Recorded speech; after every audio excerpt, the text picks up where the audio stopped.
Description అనేది ఒక్కొక్క చదువుతూ ఒక్కొక్క పంక్తిని చదువుతూ మనం అంతరంగంలోకి తీసుకుంటూ ఉండాలి.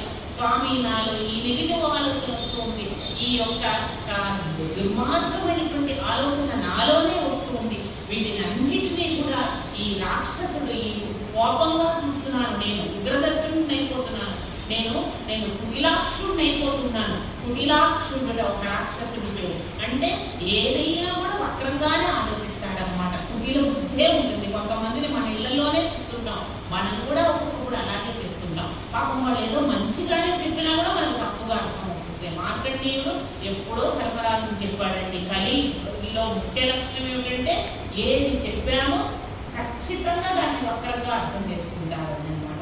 అలాగే ఏమవుతుందన్నమాట. అందుకని అమ్మవారు ఇలా వందల వేల కోట్ల రాక్షసుల్ని కూడా తన భృకుటిలో నుంచి ఆజ్ఞా చక్రం